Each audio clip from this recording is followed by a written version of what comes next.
Hello and welcome to Prudent Media. My name is Sachin Chatte, and in this segment of Blockbuster Reviews, we talk about the latest movie releases. Today, we are going to talk about Marvel's latest offering, Thor, Love and Thunder.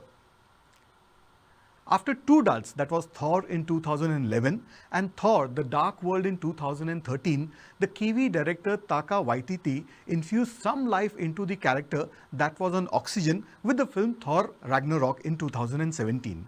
There was also a shift in the character's tone with Ragnarok. The superhero who saves the world turned more into a comic character, and the humor saved the day for the film. Thor, Love and Thunder has Waititi at the helm of affairs again, and the film follows the same template as the previous one. There's tongue-in-cheek comedy and self-deprecating humor which have become the hallmark of Thor. It worked wonderfully well the first time, but it looks like a labored effort here. The MCU, that's the Marvel Cinematic Universe, is expanding faster than our universe. In Phase 4, that's from 21 to 23, they have a total of 11 films lined up, and we are just halfway through with 5 more films to go. It is a money-making machine all right, with fanboys and fangirls lapping up almost everything that comes their way. An unexpected appearance from a character in a MCU universe is met with such excitement as if they were meeting a hero in real life. Thor, Love and Thunder relies more on Guns N' Roses than it does on the thin as a tissue paper screenplay. There are Guns N' Roses songs like Welcome to the Jungle, Paradise City, November Rain, Sweet Child O' Mine, 4 songs that are used to spruce up the scenes and for nostalgia purposes. Incidentally, there was another rock song which was called Immigrant Song by Led Zeppelin, which was used very effectively in Ragnarok. In this film, Muscle Man Thor, played by Chris Hemsworth, takes on Gore, the God Butcher, played by Christian Bale, who is on a god-killing spree. Now, he has a necro sword that can kill anything and everything that comes in the way. Gore is mighty upset with the gods because they let his young daughter die.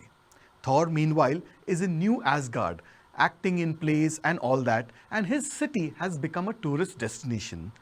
But he has a mission in place as soon as Gore abducts the children from his city, and it is up to Thor to rescue them. As a side story, since just saving children is not enough to make a film, he also meets his ex-girlfriend, Dr. Jane Foster, played by Natalie Portman, and a couple of jokes involving her name are quite amusing actually. In a quick montage, we are told of their love story and subsequent breakup. Now, she has stage 4 cancer, but she also doubles up as the mighty Thor and wields Mjolnir, the famed hammer of the Thunder God. 2 may be enough to tango, but you need many more people to save children from a guy who is wielding the Necro Sword. So we have Valkyrie, played by Tessa Thompson, and Thor's best friend is Kog, played by the director Taika Waititi himself. And with 2 giant-sized goats, they travel through space to save the kids. They must also stop Gore in time, or else the gates of eternity will open and he will become more powerful than ever before. As is becoming the norm in Marvel films, there is a fair bit of mumbo-jumbo as well. There are lines like, eternity is a very powerful thing in the center of the universe, and he moves through the shadows and he'll be in the shadow realm. It is like listening to a fake godman talking about spirituality and all that. Besides, the humor and this level of seriousness don't really go hand in hand. The Guardians of the Galaxy show up early in the film for good measure, and Russell Crowe shows up as Zeus with a fake accent. Apart from a fact check, I'm not quite sure why he did that role. Now, Chris Hemsworth and Natalie Portman are eminently likable. The film primarily rests on the shoulders of the former character. In case you are wondering why the film is called Love and Thunder, like a lot of things in the film, there is a flimsy explanation at the end. All said and seen, in this film there is nothing that you haven't seen before. I'm going with 2.5 stars for Thor, Love and Thunder.